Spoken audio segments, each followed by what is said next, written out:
અને પાણીની જેમ દારૂ વેચાય છે. મારે કહેવું છે કે આ ગુજરાતની અંદર આપણને પાણી સમયસર નથી મળતું, પરંતુ દારૂ જોતો હોય તો હોમ ડિલિવર થાય છે. અત્યારે કદાચ મયુરભાઈ આપને દારૂ જોતો હોય, અત્યારે હું ફોન કરું યા તો કોઈકને કહું તો અહીંયા પણ ઇંગ્લિશ દારૂ આવી જાય, અહીંયા પણ દેશી દારૂ આવી જાય. કે આ બધી જ વસ્તુનો જો કોઈ જિમ્મેદાર હોય તો એ માત્ર ને માત્ર હર્ષ સંઘવી છે. જીતુભાઈ વાઘાણીના મત વિસ્તારની અંદર હજારો લોકો દેશી દારૂ, કેમિકલયુક્ત દારૂ, સિરપ પીને મરી ગયા છે. એ મારી નજર સમક્ષ છે. હું કહું છું કે એમની મૃત્યુ નથી થઈ, હું કહીશ કે એમનું મર્ડર થયું છે. આ દેશના યશસ્વી વડાપ્રધાન નરેન્દ્ર મોદી સાહેબને પણ માંગ કરું છું કે તાત્કાલિક ધોરણે ગુજરાતના ગૃહમંત્રી અને ડેપ્યુટી સીએમ હર્ષ સંઘવીનું રાજીનામું તમે લ્યો. કે જો હર્ષ સંઘવીમાં તાકાત હોય અને હિંમત હોય અને એટલી જ ફાંકા ફોજદારી કરતા હોય તો આવો અત્યારે ભાવનગર આવીને જુઓ. એ લોકો તમને ઊભી પૂંછડીએ ન ભગાડે તો મારું નામ બદલી નાખજો. આ લોકોને સેજ પણ જાતની શરમ નથી. માત્ર રીલ બનાવી, ફાંકા ફોજદારીઓ કરવી, નાના અભણ લોકો વચ્ચે હિન્દુ મુસ્લિમના ઝઘડાઓ કરાવવા, આના સિવાય કોઈ જ વાત નથી. કે જીતુભાઈ વાઘાણીનું પણ ઘણા બધા બુટલેગરો સાથે કોન્ટેક્ટ છે, ઇન્વોલ્વમેન્ટ છે. એમની સાથે સાંઠગાંઠ પણ હોઈ શકે. પાણીની જેમ ભાવનગરની અંદર દારૂ વેચાય છે અને જીતુ વાઘાણી પોતે ઇલેક્શન ટાઈમે ખટેરા મોઢે દારૂ વોર્ડમાં વેચે છે. કરોડો રૂપિયાનો દારૂ મતદારોને પીવડાવે છે અને યુવાનોને બરબાદ કરવાનું કામ કરે છે. તમે લો એન્ડ ઓર્ડર સાચવી ન શકતા હોય તો દારૂની છુટ્ટી આપી દો, પરમિશન આપી દો. 10,000 કરોડ રૂપિયા ખાલી એક વર્ષની અંદર ગુજરાતની અંદર દારૂ અને ડ્રગ્સમાં આ ભ્રષ્ટ નેતાઓ અને ભ્રષ્ટ અધિકારીઓ કમાય છે. નિર્લિપ્ત રાય સાહેબ છે, એમને હું 100 સલામ કરું છું, સેલ્યુટ કરું છું. એમની જેવા અનેક અધિકારીઓ છે જેમનાથી બુટલેગરો ફફડે છે, બીવે છે, ડરે છે. મને ખ્યાલ છે અત્યારે રાજકોટ જિલ્લાની બધા બુટલેગરો ધંધા બંધ કરી દીધા, ભાગતા ફરે છે. નિર્લિપ્ત રાય જેવા સાહેબ જે નિવૃત્ત અધિકારીઓ હોય, પ્રમાણિક હોય, નિષ્ઠાવાન હોય, એવા લોકો ગુજરાતના ગૃહમંત્રી હોવા જોઈએ. 8 પાસ હર્ષ સંઘવી જેવા ગુજરાતના ગૃહમંત્રી ન હોવા જોઈએ. ગુજરાતની આ કમનસીબી છે. મારે તમને કમલમની વાત કરવી છે કે એટલા હાઈફાઈ 5 સ્ટાર જેવા કમલમો ક્યાંથી બને છે? આ જ રીતના બને છે. બુટલેગરોનો મહિનાનો હફતો 10-10, 15-15 લાખ રૂપિયા હોય છે.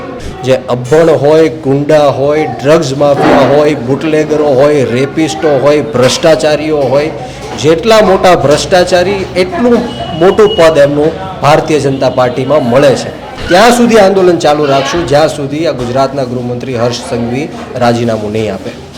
ભાવનગરના લઠ્ઠાકાંડમાં અત્યાર સુધીમાં 8 લોકોના મૃત્યુ થવાના સમાચાર સામે આવ્યા છે. ઉલ્લેખનીય છે કે ભાવનગરની અંદર લઠ્ઠાકાંડ થયો પછી એક તપાસનું નાટક જે છે તે ચાલતું હોય તેવા દ્રશ્યો આપણે અત્યારે જોઈ રહ્યા છીએ. કારણ કે જીતુ વાઘાણી છે તેઓ આજે ભાવનગર પહોંચ્યા હતા અને અમે પણ આજે ભાવનગર હતા તે સમયે જીતુ વાઘાણીને પત્રકાર પરિષદની અંદર અનેક સવાલો પૂછવામાં આવ્યા. તેમનું એક જ જગ્યાએ વાત જે છે તે અટકતી હતી કે તપાસ ચાલી રહી છે. હવે કદાચ આ સરકારને ખબર નહીં હોય કે આ તેમનો કેટલામો લઠ્ઠાકાંડ છે. 2022ની અંદર લઠ્ઠાકાંડ થયો. આ લઠ્ઠાકાંડની અંદર પણ કેટલાક લોકોએ જીવ ગુમાવ્યા હતા અને ફરી જે ભાવનગર છે તેમાં લઠ્ઠાકાંડ થયો છે અને આખરે 8 લોકોના મૃત્યુ થયાના સમાચાર સામે આવી રહ્યા છે. 4 થી 5 લોકો હજુ પણ જીવન મરણ વચ્ચે ઝોલા ખાઈ રહ્યા છે. ત્યારે સમગ્ર મામલે વિરોધ પક્ષે આમ આદમી પાર્ટી હોય કે કોંગ્રેસ હોય, બંને જે છે તે આ મામલે ગૃહમંત્રી જે હર્ષ સંઘવી છે તેમનું રાજીનામું માંગી રહ્યા છે. ત્યારે સમગ્ર ઘટના માટે વાત કરવા માટે આપણી સાથે આપમાંથી બ્રિજરાજભાઈ સોલંકી છે, તેમની સાથે વાત કરીશું. સીધા જવાબદાર કોને માનો છો આ લઠ્ઠાકાંડની અંદર? સૌપ્રથમ તો સ્વરાજ ન્યૂઝના તમામ દર્શક મિત્રોનું આ તકે હું ખૂબ ખૂબ સ્વાગત કરું છું અને આપનું પણ ભાવનગરની અંદર સ્વાગત કરું છું. ખાસ કરીને નેક નામદાર પ્રજાવત્સલ્ય રાજવી મહારાજા સાહેબ કૃષ્ણકુમારસિંહજીનું આ સંસ્કારી નગરી તરીકે કહેવાતું ભાવનગર, અને ભાવનગરની અંદર આજકાલ નહીં પરંતુ છેલ્લા 10 વર્ષથી જે રીતના ઝેરી દારૂનો ધંધો આ પોલીસની સાંઠગાંઠ સાથે ચાલી રહ્યો છે, ભ્રષ્ટ નેતાઓની સાંઠગાંઠની સાથે ચાલી રહ્યો છે.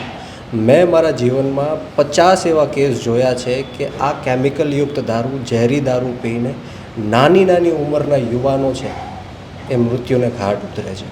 નાની નાની દીકરીઓ વિધવા બને છે આના કારણે. નાના નાના ફૂલકાઓ અનાથ બને છે. માતાઓ પોતાના નાની ઉંમરના દીકરાઓને ગુમાવે છે. હું ખાસ કરીને પછાત સમાજની વાત કરું, ઓબીસી એસસી એસટી સમાજની વાત કરું તો એક ષડયંત્ર ચાલતું હોય એવું લાગે છે. ભાવનગરની અંદર તમે જુઓ, કુંભારવાડા વિસ્તાર હોય, અક્ષરપાર્ક વિસ્તાર હોય, ખેડૂતવાસ વિસ્તાર હોય, ચિત્રા વિસ્તાર હોય, આવા અનેક વિસ્તારોની અંદર ઇંગ્લિશ અને દેશી દારૂના અડ્ડાઓ ચાલી રહ્યા છે અને પાણીની જેમ દારૂ વેચાય છે. મારે કહેવું છે કે આ ગુજરાતની અંદર આપણને પાણી સમયસર નથી મળતું, પરંતુ દારૂ જોતો હોય તો હોમ ડિલિવર થાય છે. અત્યારે કદાચ મયુરભાઈ આપને દારૂ જોતો હોય, અત્યારે હું ફોન કરું યા તો કોઈકને કહું તો અહીંયા પણ ઇંગ્લિશ દારૂ આવી જાય, અહીંયા પણ દેશી દારૂ આવી જાય. આ લઠ્ઠાકાંડમાં 8 લોકો જે નિર્દોષ છે એમની મૃત્યુ થઈ છે. હું કહું છું કે એમની મૃત્યુ નથી થઈ, હું કહીશ કે એમનું મર્ડર થયું છે.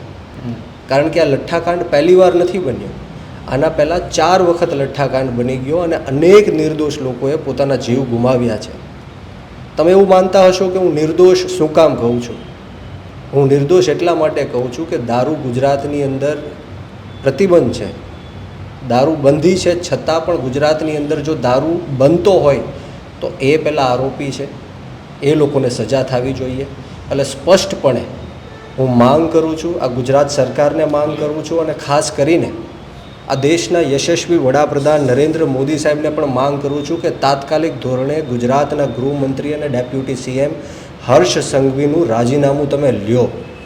જે રીતના જંતર મંતર ખાતે યુવાનોએ એક થઈને નીટના પેપર મુદ્દે 22 યુવાનોએ સુસાઇડ કર્યું અને પછી યુવાનોએ એક થઈને જંતર મંતર ખાતે આંદોલન કર્યું અને ધર્મેન્દ્ર પ્રધાનનું રાજીનામું લીધું, એ જ રીતના આવનારા દિવસોમાં હું આમ આદમી પાર્ટી અને તમામ જેનઝી જનરેશન આલ્ફા ભાવનગરની અંદર આંદોલન કરવા જઈ રહ્યા છીએ એક જ માંગ સાથે કે આ બધી જ વસ્તુનો જો કોઈ જિમ્મેદાર હોય તો એ માત્ર ને માત્ર હર્ષ સંઘવી છે.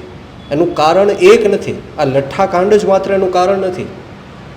મારે તમને કહેવું છે કે ગુજરાતની અંદર અત્યારે પાનના ગલ્લાઓમાં ડ્રગ્સ વેચાય છે. ભાવનગરની અંદર ગલી ગલીઓમાં ડ્રગ્સ વેચાય છે. એમડી ડ્રગ્સ હોય, કેફીન હોય, બધી જ જાતના હેરોઇન હોય, કોકેન હોય, આ તમામ જાતના ડ્રગ્સ અત્યારે નાના નાના બાળકો સેવન કરી રહ્યા છે. અને ખૂબ દુઃખની વાત એ છે કે આ ગાંધી અને સરદારનું ગુજરાત છે. આપણે 10 વર્ષ પહેલાંનું ગુજરાત જોઈએ તો ડ્રગ્સ કે દારૂનું નામો નિશાન નહોતું. અને અત્યારે તમે જુઓ કે એસપી કચેરીઓના 2-3 કિલોમીટરની અંદર દારૂના ધમાટ ધંધાઓ ચાલે છે, ડ્રગ્સ વેચાય છે. મુંદ્રા પોર્ટ હોય, પીપાવાવ પોર્ટ હોય, આ તમામ પોર્ટોમાંથી ડ્રગ્સ ગુજરાતની અંદર એન્ટ્રી કરે છે અને લાખો યુવાનોને બરબાદ કરી રહ્યા છે. મારે ખાસ કરીને હર્ષ સંઘવીને કહેવું છે કે જો હર્ષ સંઘવીમાં તાકાત હોય અને હિંમત હોય અને એટલી જ ફાંકા ફોજદારી કરતા હોય તો આવો અત્યારે ભાવનગર આવીને જુઓ, પોલીસને ઘરે બેસાડીને ભાવનગર આવીને જુઓ. હું તમને ખાતરી આપું છું કે આ જે પીડિત લોકો છે, જે લોકોના ઘરે આ બનાવ બન્યો છે, એ લોકો તમને ઊભી પૂંછડીએ ન ભગાડે તો મારું નામ બદલી નાખજો. હું હર્ષ સંઘવીને ચેલેન્જ કરું છું કે આવો ભાવનગર આવીને જુઓ. તમે પોલીસને સાથે નહીં રાખતા કે વિપક્ષના નેતાઓને ડિટેન કરતા નહીં અને પછી તમે જુઓ ભાવનગરમાં કઈ રીતના આવી શકો છો. આ લોકોને સહેજ પણ જાતની શરમ નથી. માત્ર રીલ બનાવી, ફાંકા ફોજદારીઓ કરવી, નાના અભણ લોકો વચ્ચે હિન્દુ મુસ્લિમના ઝઘડાઓ કરાવવા, આના સિવાય કોઈ જ વાત નથી. અને આજકાલના નહીં, અમે તો છેલ્લા 15 વર્ષથી વ્યસન મુક્તિ અભિયાન ચલાવીએ છીએ. જે રીતના પછાત સમાજની અંદર વ્યસનોનું સ્તર ધીરે ધીરે વધે છે, હું તો કહું કે અહીંયા મિલીભગતથી ધંધાઓ ચાલે છે. પોલીસની પાર્ટનરશિપો હોય છે, પોલીસ પાર્ટનરશિપમાં અડ્ડાઓ ચાલુ કરાવે, પાર્ટનર બનાવીને બુટલેગરોને સાથે રાખીને એમને ધંધા કરવા માટે પરવાનગી આપે. અને બીજી બાજુથી બેંક સાથે પણ ટાઈઅપ હોય છે કે કોઈ પણ વ્યક્તિ 5-6 મહિનાની અંદર જો ગુજરી જવાનો હોય તો એને હાથે કરીને મફતમાં કેમિકલયુક્ત ઝેરી દારૂ પીવડાવે, મફતમાં પીવડાવે, જેથી કરીને એ વહેલા અવસાન પામે. એમના ઘરવાળા પાસેથી સિગ્નેચર લઈ લે, એમનો વીમો ઉતારે અને 10થી 15 લાખ રૂપિયાનો વીમો એનો ઉતરાવીને એ કઈ રીતના જલ્દીમાં જલ્દી મરે છે એનું ધ્યાન રાખીને એને મફતમાં દારૂ પીવડાવે અને અંતે એ મૃત્યુને ઘાટ ઉતરે છે. એટલે 2-3 લાખ રૂપિયા એમના ઘરવાળાને આપે અને 10-15 લાખ રૂપિયા આ બધા બુટલેગરો છે, પોલીસના હપ્તાઓ જાય. આ રીતના ધંધો આ ગુજરાતની અંદર જ્યારે ચાલે છે ત્યારે 100% હું એવું માનું છું કે હર્ષ સંઘવીએ રાજીનામું આપવું જોઈએ, અને જો હર્ષ સંઘવી આ મુદ્દા ઉપર રાજીનામું નહીં આપે તો આમ આદમી પાર્ટી છે, અમારી જેવા યુવાનો છે, જેન ઝી છે, જનરેશન આલ્ફા છે, એ એમના સુરક્ષિત ભવિષ્ય માટે અમે આંદોલન કરીશું અને હર્ષ સંઘવીનું રાજીનામું લઈને રહેશું. 4 દિવસ આ ઘટનાને થઈ ગયા છે. 4 દિવસ બાદ સરકારના મંત્રી અને આમ તો ભાવનગરના એના જ મત વિસ્તારની અંદર કદાચ વર્તે જે ભાવનગર જીતુભાઈના જ મત વિસ્તારની અંદર આવે છે, એના જ ત્યાં દારૂ બનતો હતો એના જ મત વિસ્તારની અંદર, અને 4 દિવસ બાદ આવ્યા. વિપક્ષના ઘણા બધા લોકો આવીને ગયા છે, પછી આમ આદમી પાર્ટી હોય કે કોંગ્રેસ હોય. 4 દિવસ સુધી મીડિયા સમક્ષ કોઈ નેતાઓ આવ્યા નથી ને આજે આવીને પણ તપાસના નાટકો ચાલી રહ્યા છે. કેવી રીતે જુઓ છો? જીતુભાઈ વાઘાણીના મત વિસ્તારની અંદર ખાલી વર્તેજ ખાતે નહીં, આ મેં તમને જેટલા પણ નામ એરિયા વાઇઝ દીધા, કુંભારવાડા હોય, ચિત્રા હોય, અક્ષર પાર્ક હોય, આ તમામ જગ્યાઓ ઉપર દેશી દારૂના ધંધાઓ ચાલે છે. હું આપના મીડિયાના માધ્યમથી કહું છું કે જીતુભાઈ વાઘાણીનું પણ ઘણા બધા બુટલેગરો સાથે કોન્ટેક્ટ છે, ઇન્વોલ્વમેન્ટ છે, એમની સાથે સાંઠગાંઠ પણ હોઈ શકે. હું તમને નામ સાથે આપી શકું કે કયા કયા બુટલેગરો છે, કયા કયા લોકો છે જે લોકો જીતુભાઈની સાથે સંપર્કમાં છે. એટલે માત્ર ને માત્ર આવીને ફાંકા ફોજદારી કરવી, મિટિંગો કરવી, તપાસના નામે લોકોને ગુમરાહ કરવાની વાત કરવી એ યોગ્ય વાત નથી. જીતુભાઈ વાઘાણીના મત વિસ્તારની અંદર હજારો લોકો દેશી દારૂ, કેમિકલયુક્ત દારૂ, સિરપ પીને મરી ગયા છે, એ મારી નજર સમક્ષ છે. પાનવાડી વિસ્તાર હોય કે કોઈ પણ વિસ્તાર લઈ લો, તમે ગ્રાઉન્ડ ઝીરો ઉપર જઈને જુઓ, લોકોને તમે પૂછો એટલે કોઈ ના ન પડે. પાણીની જેમ ભાવનગરની અંદર દારૂ વેચાય છે, અને જીતુ વાઘાણી પોતે ઇલેક્શન ટાઈમે ખટેરા મોઢે દારૂ વોર્ડમાં વેચે છે. કરોડો રૂપિયાનો દારૂ મતદારોને પીવડાવે છે અને યુવાનોને બરબાદ કરવાનું કામ કરે છે. આ જ લોકોની સાંઠગાંઠ છે. આ લોકોના કહેવા પ્રમાણે એ લોકો તપાસ કરે છે, બધી રચનાઓ કરે છે, પરંતુ દુઃખની વાત એ છે કે ગુજરાતની અંદર તમે દારૂબંધી હોય અને છતાં પણ પોલીસ વ્યવસ્થિત આ સિસ્ટમ ન ચલાવી શકતી હોય તો એના કરતાં છૂટી આપી દો ને દારૂની. તમે લો એન્ડ ઓર્ડર સાચવી ન શકતા હોય તો દારૂની છૂટી આપી દો, પરમિશન આપી દો. આ જે ભ્રષ્ટ અધિકારીઓ છે પોલીસના, જે ડીએસપી હોય, ડીવાયએસપી હોય, જે પ્રજાનો લાખ રૂપિયાનો પગાર લે છે, લાખ કરતાં પણ વધારે પગાર લે છે, એમનું 100% સાંઠગાંઠ છે આ બુટલેગરો સાથે. એ લોકોને સસ્પેન્ડ નહીં, ડિસમિસ કરવા જોઈએ. સસ્પેન્ડમાં તો એમની કોઈ એવી જગ્યાએ બદલીઓ થઈ જાય, 2-3 મહિના માટે ઘરે મૂકી દેવામાં આવે. હું 100% એવું માનું છું કે સસ્પેન્ડ નહીં, ડીએસપીની, ડીવાયએસપીની અને મોટા આઈજી ઉચ્ચ લેવલના અધિકારીઓની એમને ડિસમિસ કરવા જોઈએ, તો દાખલો બેઠે. અને આપણા બંધારણમાં અને સંવિધાનમાં તો જોગવાઈ છે કે જો કોઈ દેશી દારૂ બનાવે કે આવો લઠ્ઠાકાંડ થાય તો એને ફાંસીની સજા આપવાની પણ જોગવાઈ છે. પરંતુ કયો મને આજ દિન સુધી હજારો કરોડો રૂપિયાનો ડ્રગ્સ પકડાનો ગુજરાતની અંદર, હજારો કરોડો રૂપિયાનું આ દારૂ વેચાય છે, કોને ફાંસીના માછડે ચડાવી દીધા? બધા લોકો જામીન ઉપર બહાર આવી જાય છે. એટલે ખાસ કરીને મારી ગુજરાતની જનતાને વિનંતી છે કે સમય આવી ગયો છે એક થવાનો, સમય આવી ગયો છે આપણો અવાજ બુલંદ કરવાનો. કારણ કે બધા જ લોકો અત્યારે પીડિત છે. આ લોકોના ભ્રષ્ટાચારના કારણે કરોડો રૂપિયા, હું તો કહીશ કે 1 વર્ષની અંદર અંદાજિત 10,000 કરોડ રૂપિયાનું આ કાર્ટલ ચાલી રહ્યું છે. 10,000 કરોડ રૂપિયા ખાલી 1 વર્ષની અંદર ગુજરાતની અંદર દારૂ અને ડ્રગ્સમાં આ ભ્રષ્ટ નેતાઓ અને ભ્રષ્ટ અધિકારીઓ કમાય છે. જો આ લોકોને સબક શીખવાડવો હોય, જો ગુજરાતને બચાવવું હોય, ગુજરાતના યુવાનોને બચાવવા હોય તો ગુજરાતની જનતાએ એક થવું પડશે. ગુજરાતની જનતાએ એક થઈને અવાજ બુલંદ કરવો પડશે અને 100% ગુજરાતની જનતાએ એક થઈને હર્ષ સંઘવીનું રાજીનામું માંગવું પડશે. મારે આજે તમને કહેવું છે કે ગૃહમંત્રી કેવો હોવો જોઈએ. નિર્લિપ્ત રાય સાહેબ છે, એમને હું 100 સલામ કરું છું, સેલ્યુટ કરું છું. એમની જેવા અનેક અધિકારીઓ છે જેમનાથી બુટલેગરો ફફડે છે, બીવે છે, ડરે છે. મને ખ્યાલ છે અત્યારે રાજકોટ જિલ્લાની બધા બુટલેગરો ધંધા બંધ કરી દીધા, ભાગતા ફરે છે, બધા પોલીસના કર્મચારીઓ એમનાથી બીવે છે. નિર્લિપ્ત રાય જેવા સાહેબ, જે નિવૃત્ત અધિકારીઓ હોય, પ્રમાણિક હોય, નિષ્ઠાવાન હોય, એવા લોકો ગુજરાતના ગૃહમંત્રી હોવા જોઈએ. 8 પાસ હર્ષ સંઘવી જેવા ગુજરાતના ગૃહમંત્રી ન હોવા જોઈએ. ગુજરાતની આ કમનસીબી છે કે આ ભ્રષ્ટાચારી ભારતીય જનતા પાર્ટી માત્ર ને માત્ર લોકોનું શોષણ કરવા માટે, એમનું લોહી ચૂસવા માટે આવા 8 પાસ નેતાઓને મંત્રીનું પદ આપે છે. પરંતુ ચોક્કસપણે એવું માનું છું કે જો ગુજરાતની જનતા એક થશે અને હર્ષ સંઘવીનું રાજીનામું માંગશે તો આવનારા દિવસોમાં એક સારા નિર્લિપ્ત રાય જેવા અધિકારી ગૃહમંત્રી બને અને લો એન્ડ ઓર્ડરની જે સિચ્યુએશન ગુજરાતમાં અત્યારે યુપી બિહાર જેવી થઈ ગઈ છે. હું ભાવનગરની જ વાત કરું તો મહિનામાં દિવાળીના સમયમાં 10 થી 15 ખૂન થાય છે, મર્ડર થાય છે. આ સ્થિતિ યુપી બિહાર જેવી આ ભારતીય જનતા પાર્ટીએ ગુજરાતની કરી દીધી છે. લોકોએ એક થવું પડશે, લોકોએ પોતાનો અવાજ બુલંદ કરવો પડશે. ગુજરાતની અંદર દારૂબંધીની વાત કરી તો 1960થી દારૂબંધી લાગી છે ગુજરાતની, પણ કડક અમલવારી જે થવી જોઈએ એ થતી નથી. ઠેર ઠેર આપણે દ્રશ્યો જોતા હોય છે. અત્યારે હવે આદેશો આપવામાં આવ્યા છે કે બંધ કરાવો ના અંતે, તો આ તો બધું પોલીસની નાક નીચે થાય, આ બધું જ સરકારની નાક નીચે થાય. શા માટે કડક અમલવારી નથી થતી?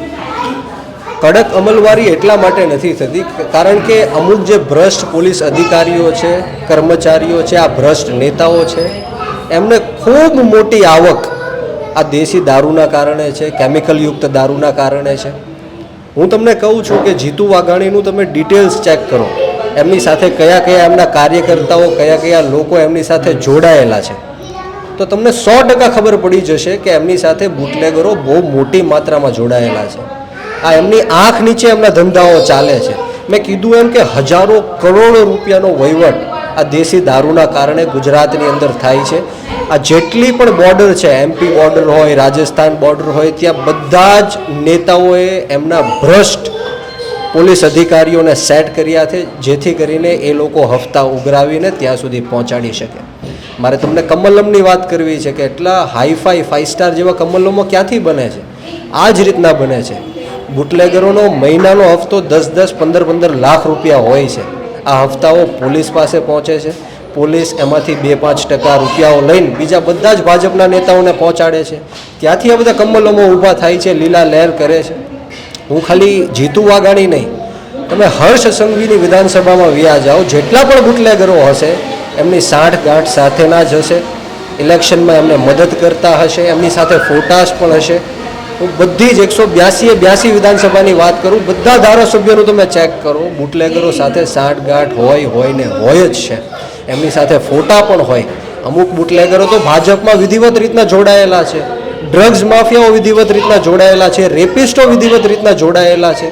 એટલે આ ભારતીય જનતા પાર્ટી માત્ર ને માત્ર એવા લોકોને ટિકિટ આપે છે ને એવા લોકોને નેતા બનાવે છે જે અભણ હોય, ગુંડા હોય, ડ્રગ્સ માફિયા હોય, બુટલેગરો હોય, રેપિસ્ટો હોય, ભ્રષ્ટાચારીઓ હોય. જેટલા મોટા ભ્રષ્ટાચારી એટલું મોટું પદ એમનું ભારતીય જનતા પાર્ટીમાં મળે છે. એટલે હવે મારે ગુજરાતની જનતાને કહેવું છે કે 8 પાસ ગૃહમંત્રી જો ગુજરાતના હોય તો એ આપણા ભવિષ્યની વાત નહીં કરી શકે, નોકરીઓની વાત નહીં કરી શકે.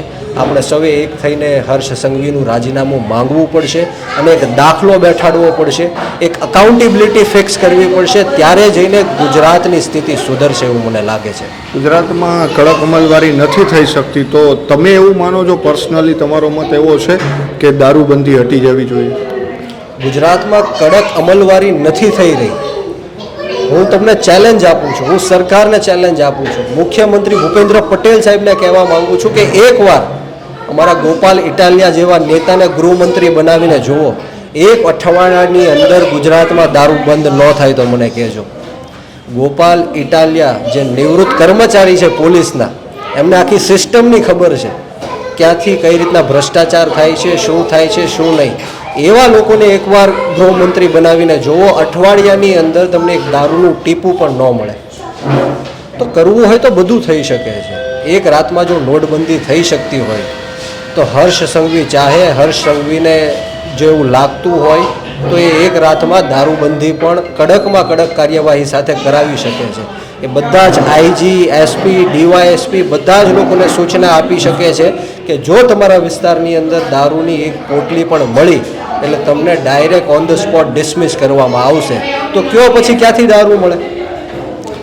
આ બધાની મિલીભગત છે, આ બધાના ચારે હાથ એમના માથા ઉપર છે, એમની આંખ નીચે આ બધું થાય છે અને એમને પણ હપ્તા પહોંચે છે. એટલા માટે હવે કોઈને ડર રહ્યો નથી, પોલીસ અધિકારીઓને પણ ડર રહ્યો નથી કે અમારું શું થઈ જશે, થઈને ખાલી બદલી થઈ જશે, અમે સસ્પેન્ડ થશું, 2-3 મહિનામાં પાછા આવી જશું. એટલા માટે આ લોકોને ડર નથી રહ્યો. અને આ ડર એટલા માટે નથી રહ્યો કારણ કે 8 પાસ હર્ષ સંઘવી જેવા લોકો ગુજરાતની ગૃહમંત્રીની ગાદી ઉપર બેઠા છે. એમને હટાવવા પડશે, એમનું રાજીનામું લેવું પડશે. તમે આંદોલનની ચીમકી ઉચ્ચારી છે, તો આ આંદોલન ક્યારથી શરૂ થશે? કોણ કોણ આંદોલનમાં જોડાવાના છે અને કેટલા દિવસ? તમે કહ્યું કે રાજીનામું ન આપે ત્યાં સુધી, તો શું રણનીતિ રહેશે? અત્યારે આમ આદમી પાર્ટી દ્વારા રાજ્યવ્યાપી આંદોલન દરેક જિલ્લાઓમાં ચાલુ ઓલરેડી થઈ ગયું છે. આ આંદોલન અમે ભાવનગરની અંદર કરવા જઈ રહ્યા છીએ. બેશક અમને પરમિશન નહીં આપે કારણ કે આ લોકશાહી જેવું હવે બચ્યું નથી.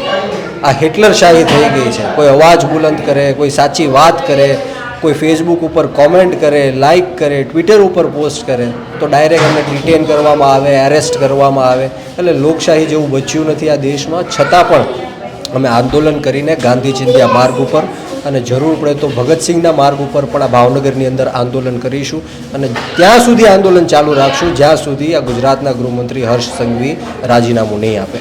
બિલકુલ. તો હતા આપણી સાથે બ્રિજરાજભાઈ સોલંકી. આજે આપણે ભાવનગર હતા. ભાવનગરની અંદર મુલાકાત કરી ત્યારે જીતુ વાઘાણી સહિતના નેતાઓ આજે હોસ્પિટલ ખાતે આવ્યા હતા. જિગ્નેશ મેવાણી પણ આવ્યા હતા. પરંતુ સૌથી મહત્વની વાત એ છે કે બ્રિજરાજ સોલંકીએ કહ્યું તે પ્રમાણે કે હર્ષ સંઘવી રાજીનામું નહીં આપે ત્યાં સુધી જે આંદોલનની ચીમકી તેમના દ્વારા ઉચ્ચારવામાં આવી છે. ઉલ્લેખનીય છે કે લઠ્ઠાકાંડ જે વારંવાર થઈ રહ્યા છે ગુજરાતની અંદર તે આખરે ક્યારે બંધ થશે? કારણ કે નૈતિક જવાબદારી સમજીને જિગ્નેશ મેવાણીએ પણ કહ્યું છે કે નૈતિક જવાબદારી સમજીને, અમિત ચાવડાએ પણ કહ્યું છે કે નૈતિક જવાબદારી સમજીને ગૃહમંત્રીએ રાજીનામું આપવું જોઈએ. ત્યારે હવે સરકાર આ બાબતે શું પગલાં લે છે એ પણ જોવું રહેશે. કેમેરા પર્સન કેવી નિમાવત સાથે મયુર સરવૈયા, સ્વરાજ મીડિયા, ભાવનગર. ખેડૂત ભાઈઓ છે ખેતરમાં ડ્રોન ઉડાવતા હોય છે ત્યારે આપણે એક પ્રશ્ન સતાવતો હોય છે કે જે આપણે અત્યાર સુધી જીપીએસ ટેકનોલોજી વાળા ડ્રોન વાપર્યા છે, જેથી કરીને મોબાઈલ ટાવર છે અથવા તો હાઈ ટેન્શન લાઈન પસાર થતી હોય, કોઈ વૃક્ષો હોય, ત્યારે જે જીપીએસ ટેકનોલોજી વાળા ડ્રોન છે એમાં ટકરાય અને ટ્રેસ થાય છે. પણ એગ્રીવન લાવ્યું છે GNSS ટેકનોલોજી ડ્રોન, જેથી કરીને એ ડ્રોન છે એ કોઈ જગ્યાએ ટકરાય નહીં, પોતાની રીતે જ ડિસિઝન લે છે અને મૂવ થઈ જાય છે, જેથી કરીને GNSS ટેકનોલોજી ડ્રોન છે એ વાપરવાનો આગ્રહ રાખો.